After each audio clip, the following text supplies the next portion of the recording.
and I'm new kid on the block. I've been called up from the JV team to finally be on the podcast. What's like maybe the biggest challenge that you hear that comes up that agents are venting to you about right now, that, common themes that you hear? I hear a lot of challenge around resistance to change. We're going to figure this out. We're going to solve this problem. The world is moving very fast, right? Technology is moving really fast. I don't know if people, society have caught up to the pace.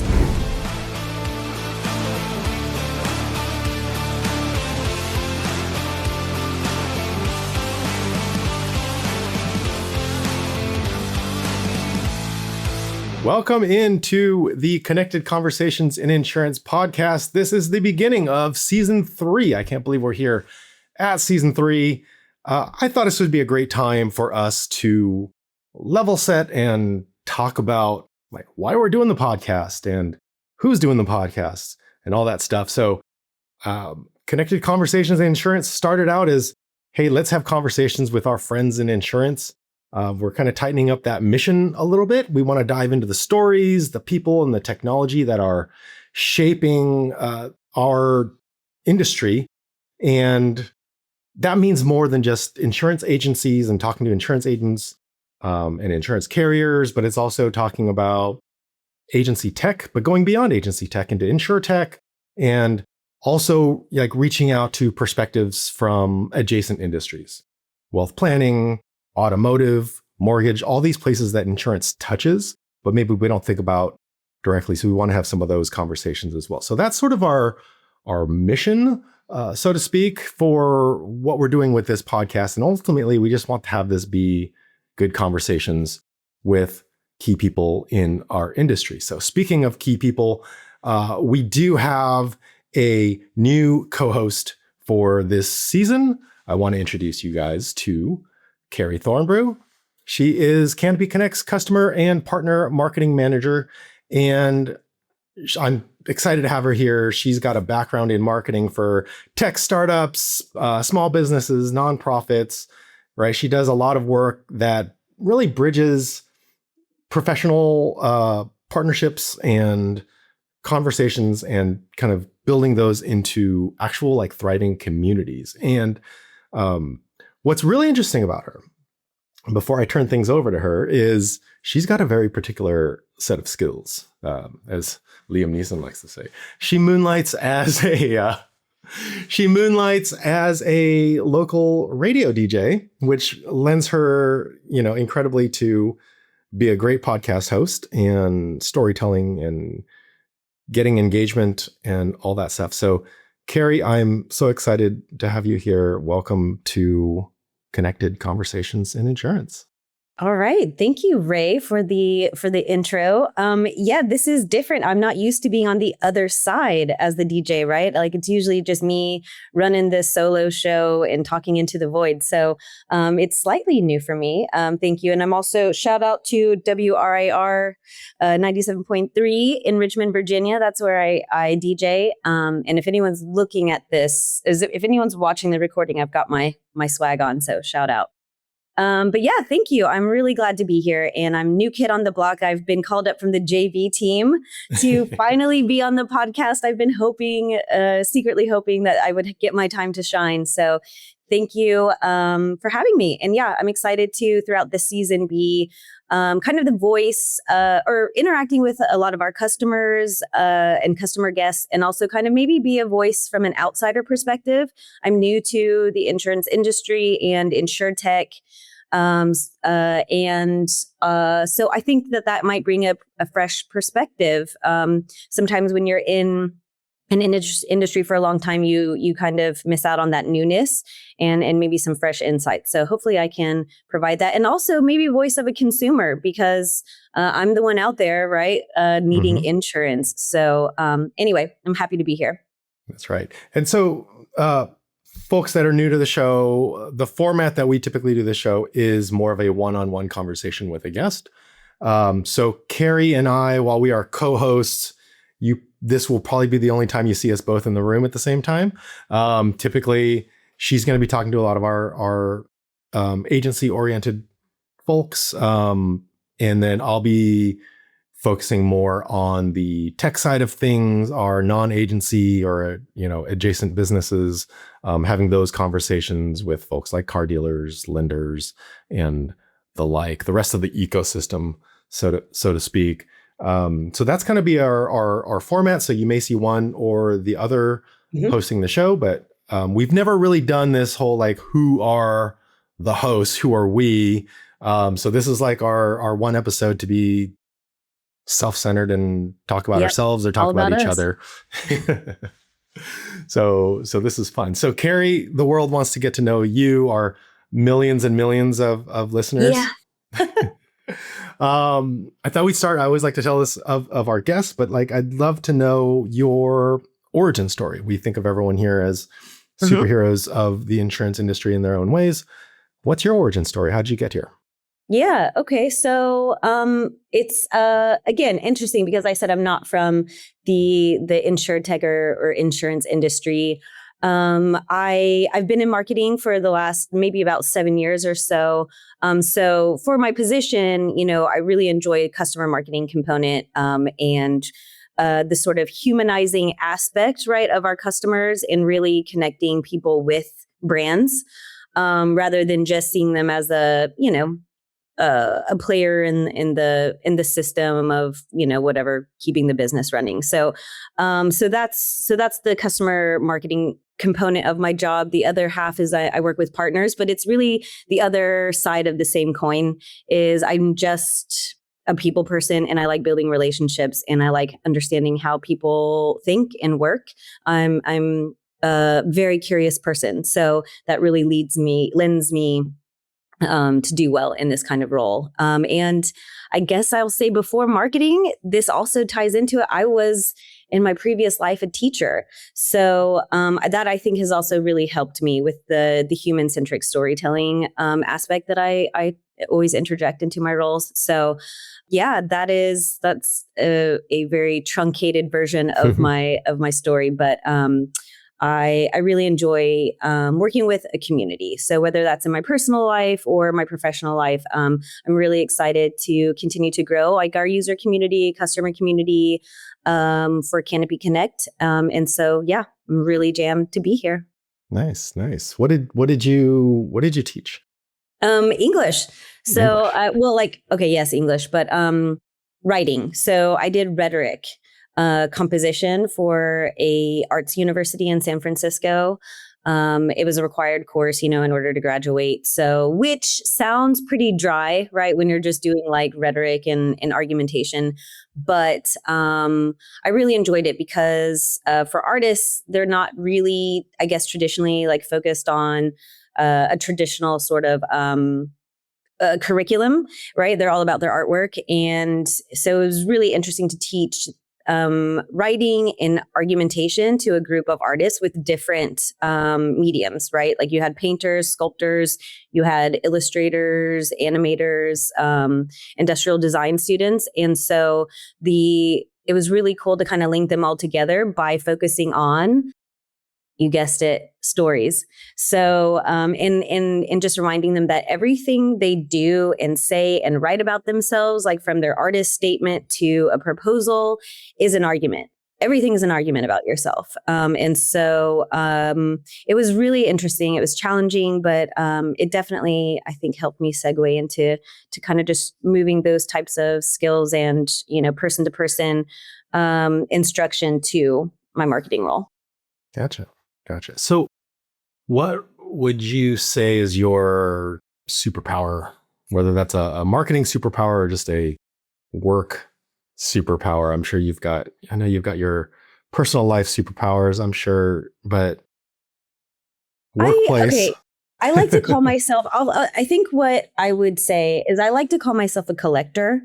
That's the best way I have found to kind of introduce myself, and I guess my superpower skill set is that because I have had an interesting, varied career and life. Also, like we haven't even gotten into that.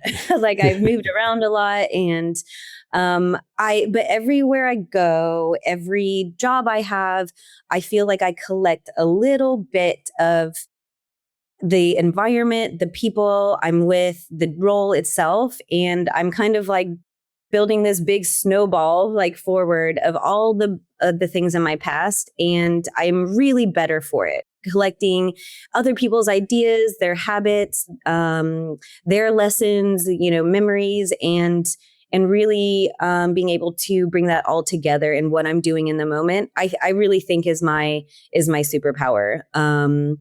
And it makes me dynamic and I think empathetic and insightful. And like I said, just really curious about other people because I know that I can learn and kind of collect from them. So I would say that is my superpower. Gotcha. So how does that maybe apply specific to the like agency side of our business? Yeah. So even though I'm new, right, to the industry and I'm constantly learning about pain points, strengths,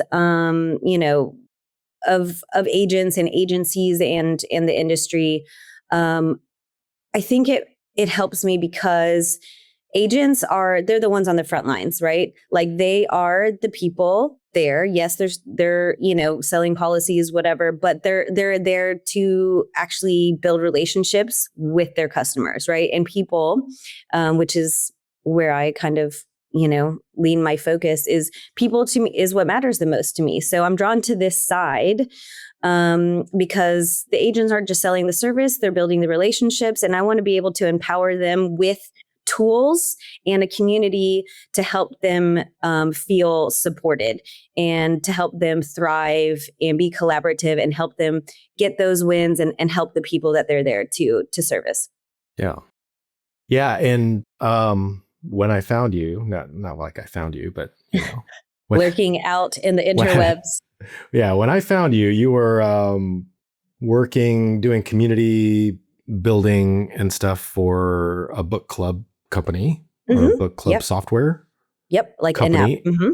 And you've read you're an avid reader. You've read how many books last year? Well, last year I read 66 books. It's true. 66 books. Yeah. Man, that's crazy. I've always been more of I'm a movie person. That's why I am too. I do love. That's why I talk stories about origin stories and superpowers because, like, I'm all about that Marvel. that Marvel lifestyle. That Marvel life. So you're talking about collectors. I'm like, ooh, there's a character called the Collector. Oh, see, you could. You're like the Thanos collecting all the powered stones. Oh, that is. And one day you're going to rule the world. Yeah, I thought I came up with that, and there's a whole character already existing. Oh, okay. Yeah. Spoiler alert. I think he dies. Call me up as the Collector. But yeah. So yeah, that's amazing. 66 books in a year. If you guys are big book readers, maybe what's the best book? No, Ray. That's impossible. But I will. I'm gonna turn it back to sort of professional development because I am not on my game this year in 2026. I read one book, Ray, this year. I should have read 5 by now. But anyway, I read, and I mentioned this in a staff meeting, this book called Slow Productivity. It came out last year, and it's a really short, quick book if anybody's interested. But it's kind of my theme for 2026 is there's so much to do in our daily lives, right? In our work lives. I know literally everybody listening to this can relate. And we are wrapped up in this, the more that we have to do, then the more we will, live up and meet that goal, and just do. And, the thesis of this book is that really is doing everybody a disservice, right? Because you're not going to do anything well. Yet we have this societal and professional pressure to continue, your value is based on how much you can do. And so I am going to try to focus on quality over quantity. And there is such thing, this guy's thesis is slow productivity is a thing.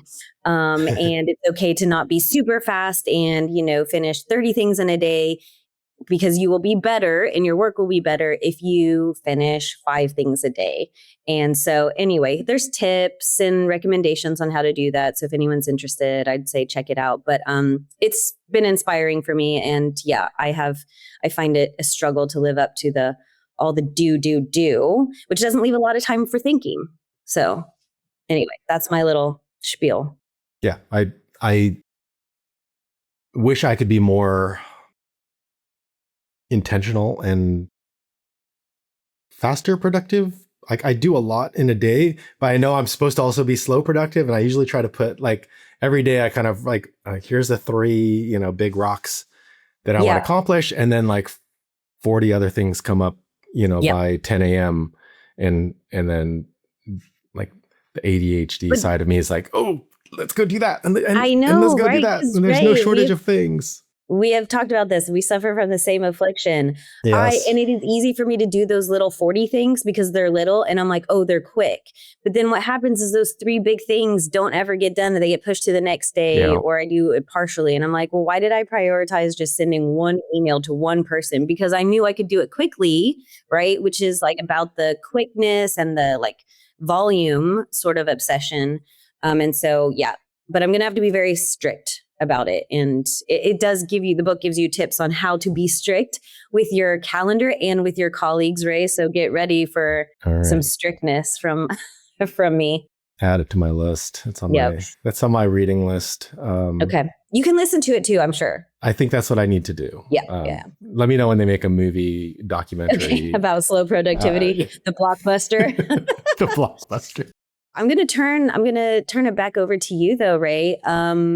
And people already know, I guess, more about you, obviously, than me, because you're not new to the podcast. But I am interested, since we were talking about superpowers, what yours is. Yeah, I guess kind of similar to you, how you're a collector. I am, and it's on my LinkedIn bio, I am a jack of all trades, master of some. The wingman. I've always been able to and interested in learning all aspects of things.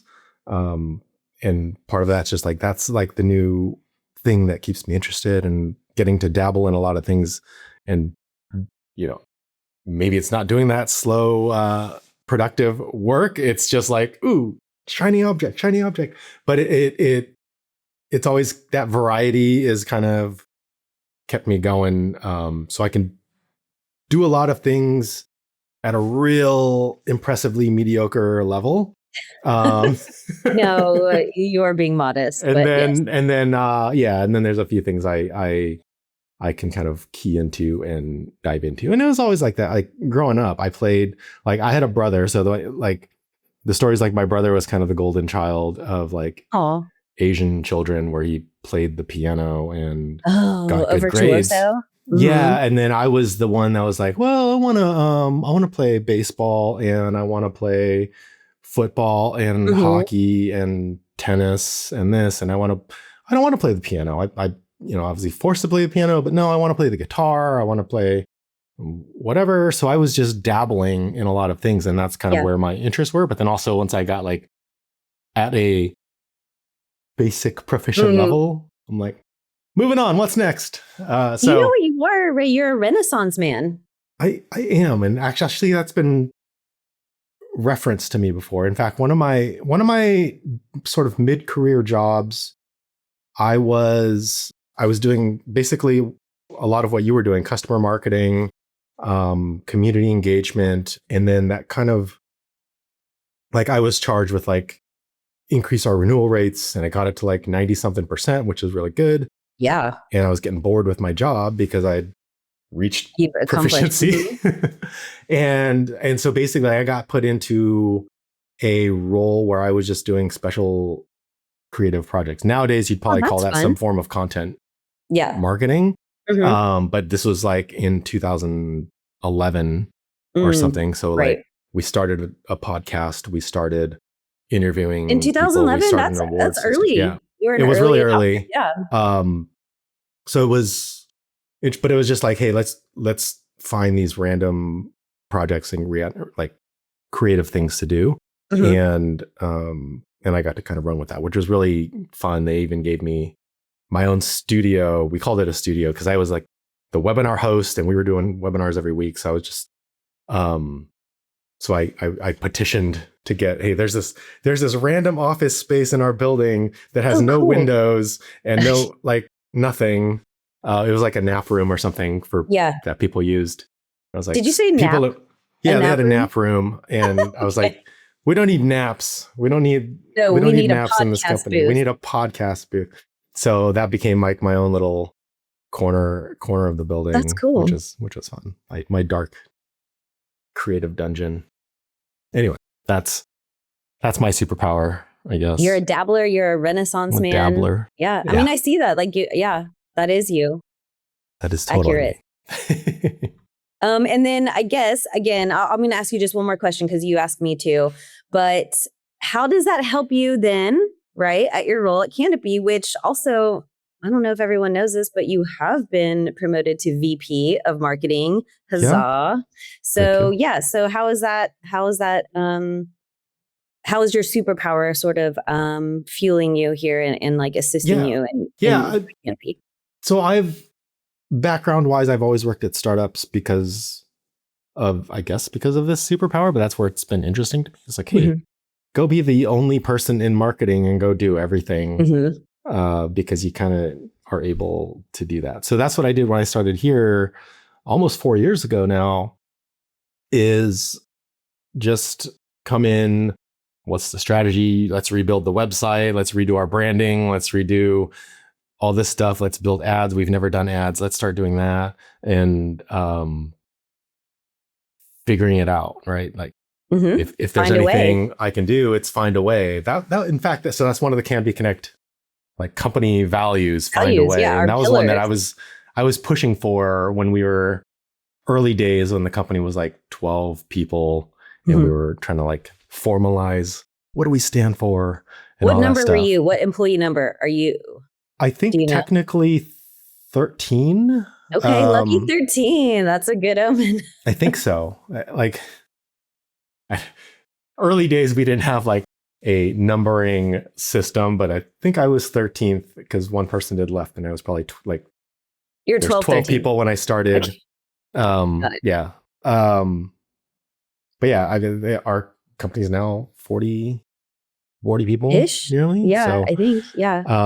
So you've advocated for Find a Way. I advocated for Find a Way because, and it was also like around The Mandalorian, when that show came out, and I mean, that's with the This Baby is the Yoda? Way. Yeah, with the Baby Yoda. Okay, I do know Baby Yoda. And it was like, and so the Mandalorian's catchphrase or whatever was this is the way. Oh, that's funny. Like, no, I didn't know that. Okay. Like that's is what cool. This is a deep cut of Canopy Connect history. Yeah, that's where my mind goes. So I was pushing for that because that's also, I think, just an important sort of startup company value, and not be like, oh, I don't know how to do it. Sorry, let's go find an agency to do it. I'm like, no, we're gonna figure this out. We're gonna solve this problem. I support that. I thought we should maybe talk about a couple of things in our industry where we've maybe got we can lend our own unique perspectives to some hot topics. You and me? We're experts now. Okay. Yeah. You are the expert. I am the student. I'm the grasshopper. But yeah, let's do it. Let's see what I've learned in my, is it 6 months? 6 months? That's crazy. Yeah. So in your 6 months, you've been talking to a lot of agents and agency partners, agency network folks. Insurance agents talk a lot.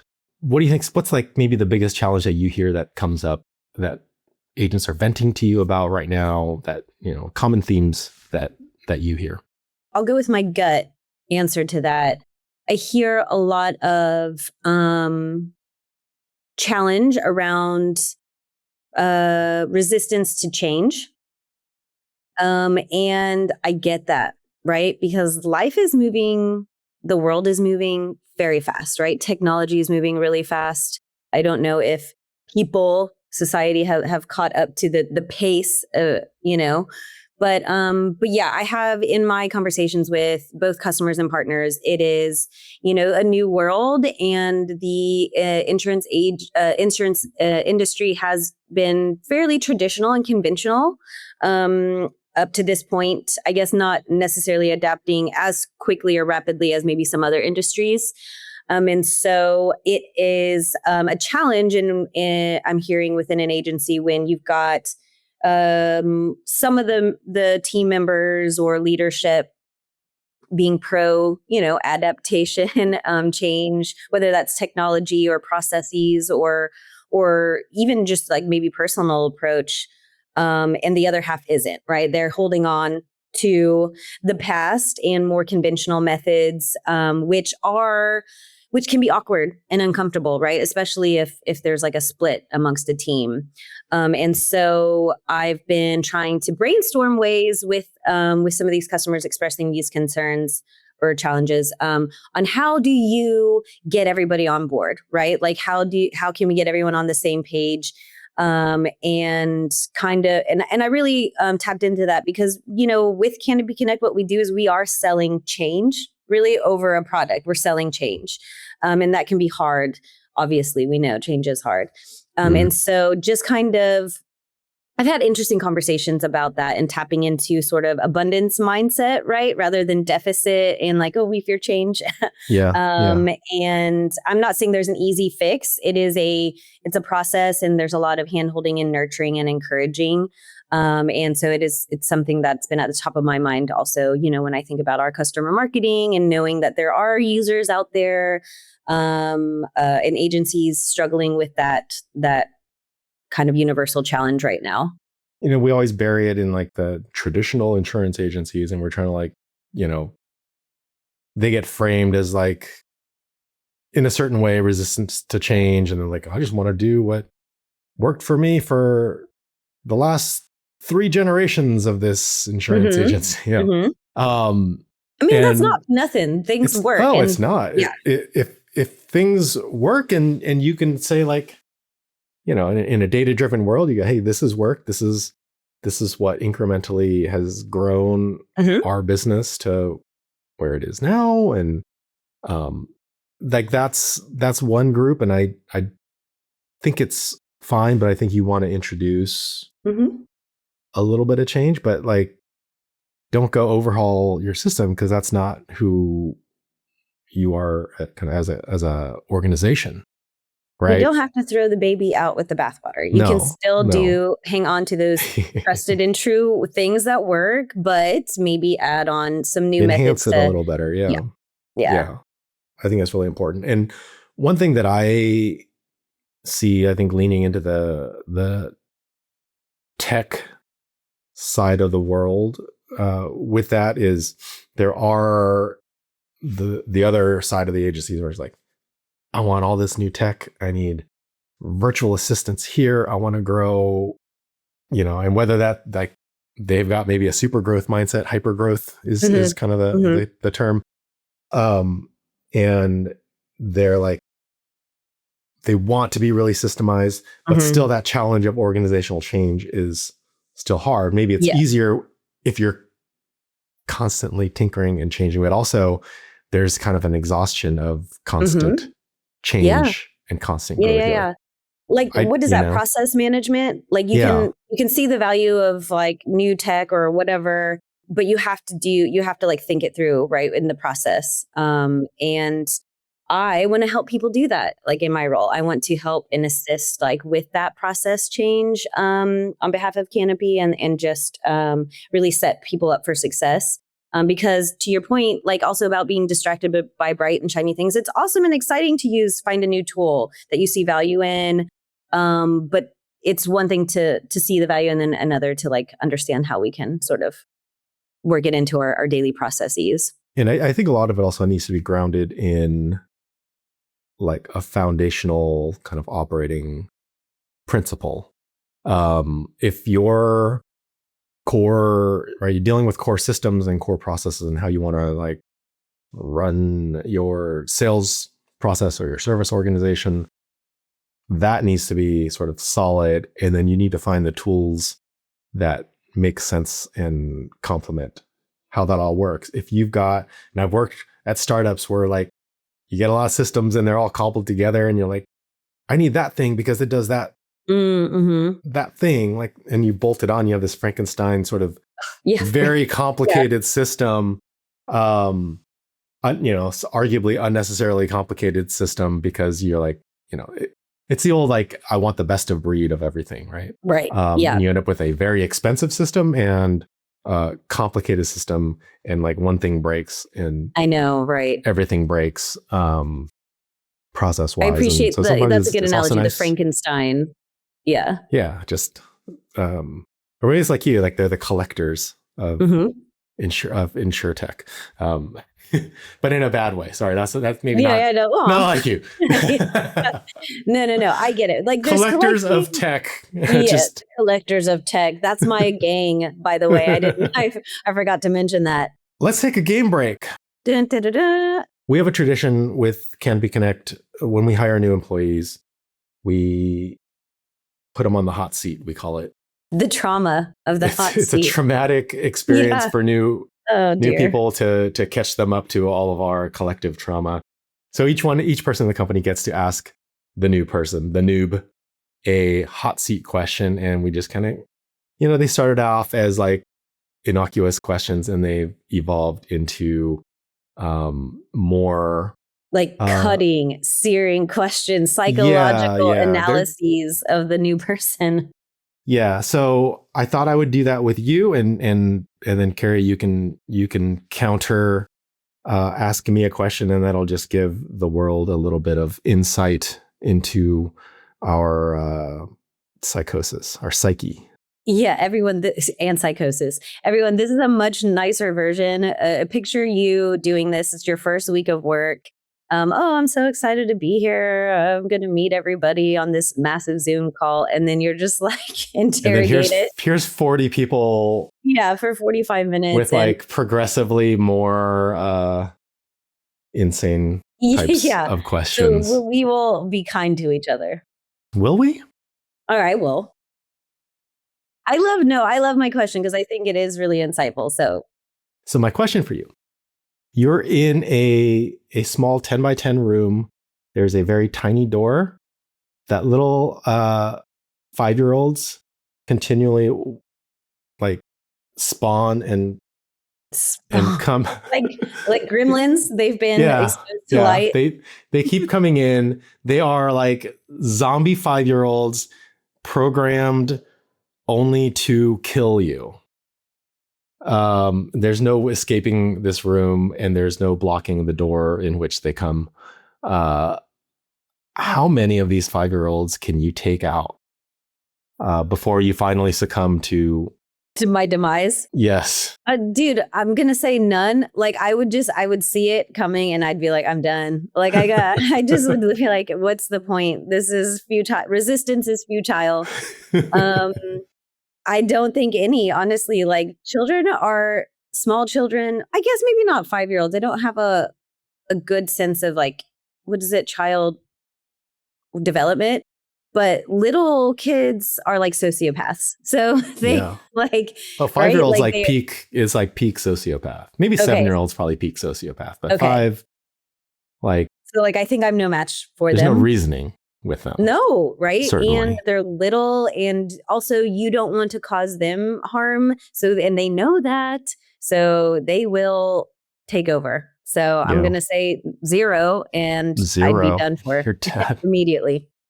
You're dead. You're done. How many, so because you have 2 kids, they're older now, but you understand child development more. How many, so you're the expert here of taking out 5-year-olds. How many could you take?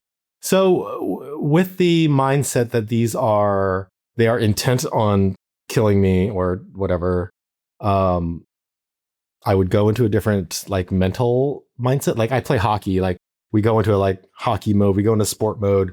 Like, okay, this is fight or flight. You've clearly chosen flight yourself. I'm a flight, but there's nowhere to go. So fight it is. And I think realistically, I could take out 80. So I have a high number, An and I'm not. That you'd be exhausted. Well, I know. I think that, and that's what I think would finally get me. But I think, I think a good, yeah. I think I could. I got a pretty fierce front kick. Yeah. Fun fact: like I trained with Chuck Liddell in UFC, former UFC champion Chuck Liddell. So I can hold my ground. Like 5-year-old are all different, but like I can go for a while, but I would fatigue, and then I think that's when I would finally die, or I would just like lose my footing because there'd be too many children. Yeah, too many scattered children on the ground, and then I'd like roll my ankle on one of them, and that's gonna be how I go. Yeah, it'll be a very simple. It's gonna be something like, oh, I rolled my ankle. Done. Okay. I feel like I had a question, but all right, maybe for another time. I have to know why you trained with Chuck Liddell and how that happened. We need to have a part 2 or a bonus track. Bonus track. Yeah. All right, we'll cover that at the end. Okay. First of all, it's fight, flight, and freeze, I think. And I guess I would be the freeze. The play dead would be my survival tactic. Like maybe they would just not be interested. They could get all the snacks they want. Because I guess what's their objective is like an iPad maybe and snacks and like give me the things. So yeah, I would just play dead. Yeah, I like that.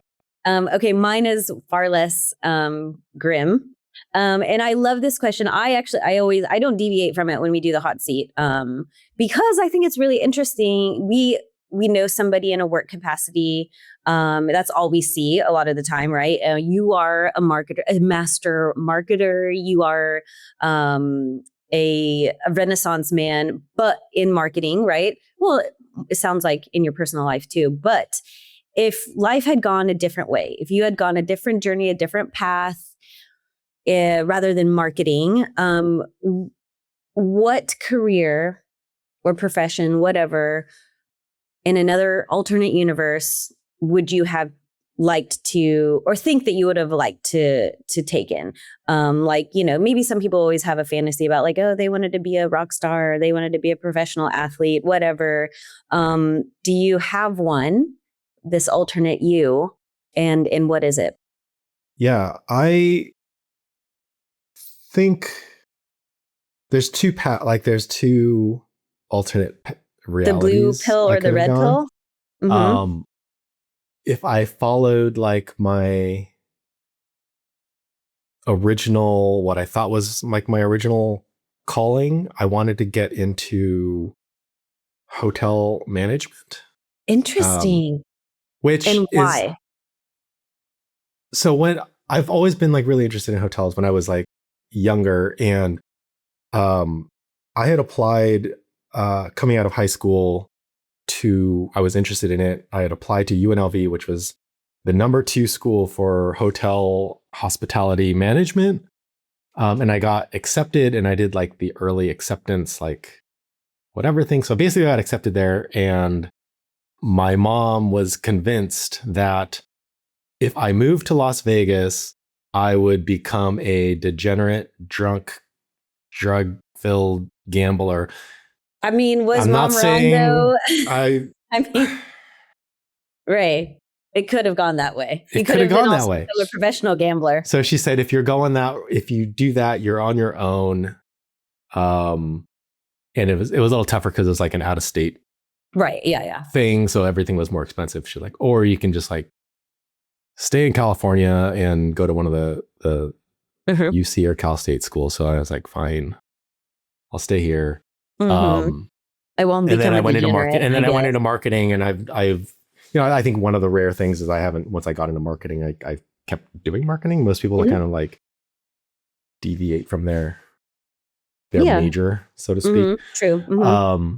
So that's one path. The other path would be like a lawyer or something. Did you have in your mind? Did you have a specialization like probate? Probate.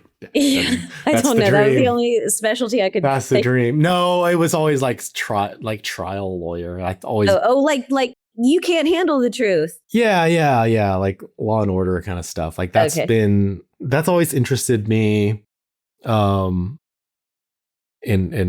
even when I was young. I think the detriment that I have there is like I don't enjoy reading. I'm not a voracious reader, which you need to be to just get through all law the school. law books, and they really do read it. But I do like. I won't say I like.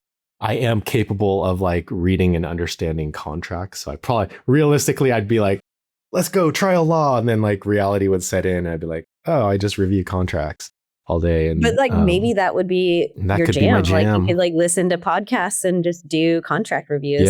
Yeah. Does this guy know how to party or what? Another bonus material is a game that you can play maybe in future episodes is guess the job that Ray has had. You have an extensive collection of name tags and hairnets. Hairnets? I don't know about hairnets. No, that's from Wayne's World. Remember when Wayne's like talks about all his jobs? Anyway, yes. love that. Shout out to Wayne's World. My favorite movie. That's interesting. Okay, lawyer or is it called a hotelier? Like what is somebody called who? Maybe. A hotelier. Let's say it's that. Maybe if you fancy. Okay, yeah. Very interesting. Okay, yeah. Unexpected. I didn't think it would be either of those. How about you? What would yours alternate reality path be? I've got an answer. I already know. I would have loved to have been a set designer, like movies, television, theater. I just think it's probably I'm attracted to it because it's something I appreciate as a viewer, like a audience member. I'm just really fascinated and amazed by set design and how cool it is, how they can just recreate a whole like universe and environment and everything. And I have none of the skills required for that. And I think that's also why I'm really attracted to it. It is something that I could absolutely not do. I admire the skills required for that job. Like, I guess I have creative vision. I have that, but I can't build anything. I'm not good with my hands. I also don't like working. Like, I don't like heavy. I don't like to lift and do heavy things. Like, you know what I mean? You don't like to labor. No, I don't like to labor. No, I do not physical labor. I do the emotional and mental labor. And so I'm just so impressed when people can do that. And it's one of my favorite parts about going to, especially like theater, right? Because you're there, you can like almost touch it. But movies and TV too. So anyway, that's what I would be in another universe. Awesome. A set designer.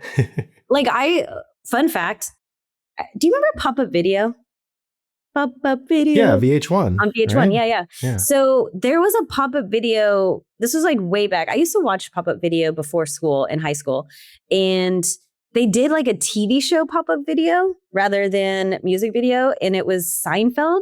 And one of the pop-up facts was there was somebody on the set of Seinfeld paid not to do the whole set design, right? They had one job within the set. Like there was multiple people who worked on set design and production. One person's job to make sure the cereal boxes were prominent, were like the right choices for the character of Jerry Seinfeld because he loves cereal, that they are like, organized and like in good shape. And like, that was this one person's job. And I was like, man, in high school, getting ready to go to school, I'm like, that could be me someday. The cereal box lady. The cereal guy. Lady. I know, right? If only.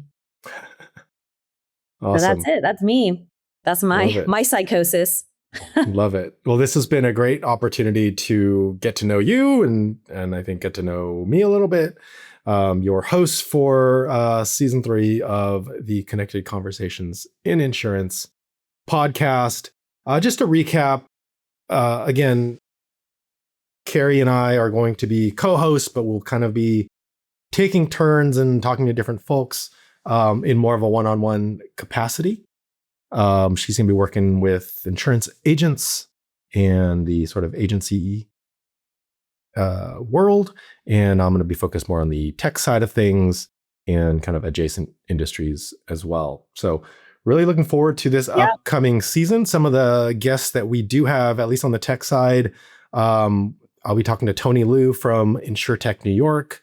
Dylan DeMarchi from Eventual Treasury, and they're doing really cool things with like predictions on, policy changes over the course of like 3 years and doing some protection plans for that. And then working with like Megan Dowd from Holistaplan.